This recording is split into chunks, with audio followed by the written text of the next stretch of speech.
All right, we're gonna take a look at how to properly flush an outboard motor. And so a few things we'll need. So yeah, a hose is one of them.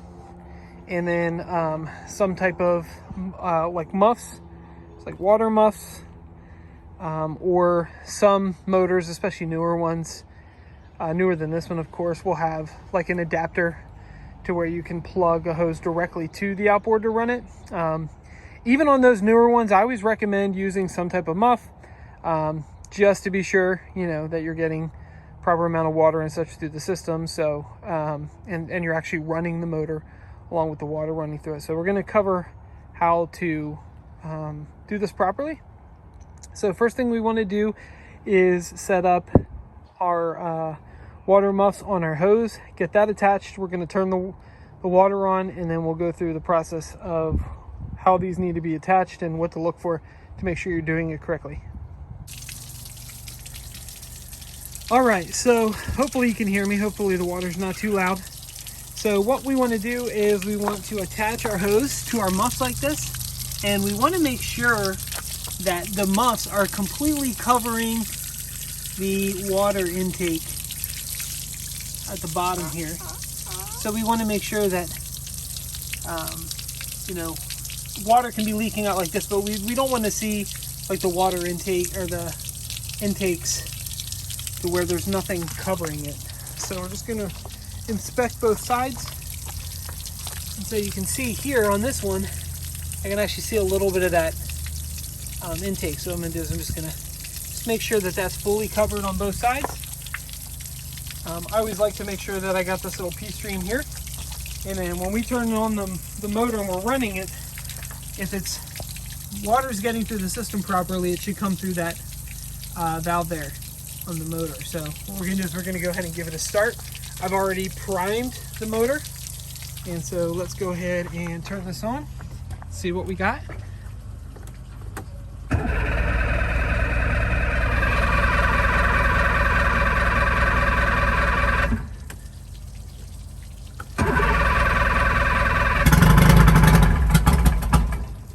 It's been a couple weeks since I've run it, so it's going to take a second.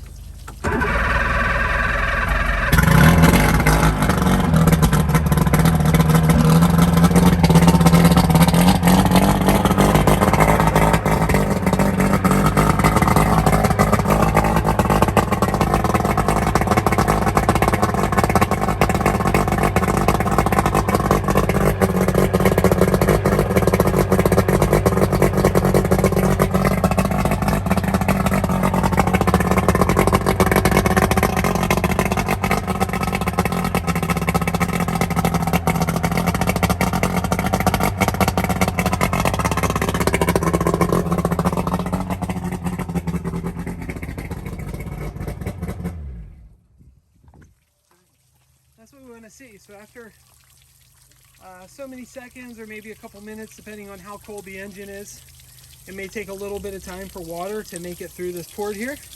But you do want to see that coming out. If you're not seeing water come out of there after, you know, probably maybe about 30-45 seconds or so, then you may want to turn your motor off just in case. You may have something blocking that port and you want to check that. But as long as you got water coming out through that port, then you are sending water all the way up through the system and cooling that engine like you need to. And so we just want to run that long enough to flush out any water that's in the engine, especially if you've been running the boat in salt water.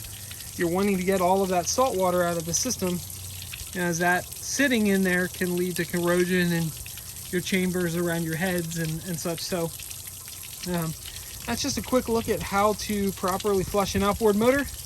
One last thing I would mention is make sure you always turn the motor off before you turn the water off. I've seen people where they went and shut the water off first, and then the motor is running, you know, dry without any water running through it, and that can really mess up your day. So you want to make sure that you always turn the motor off before you turn the water off to save that motor. So just a quick look at how to flush a motor properly. If you have any questions, let me know. Thank you for watching.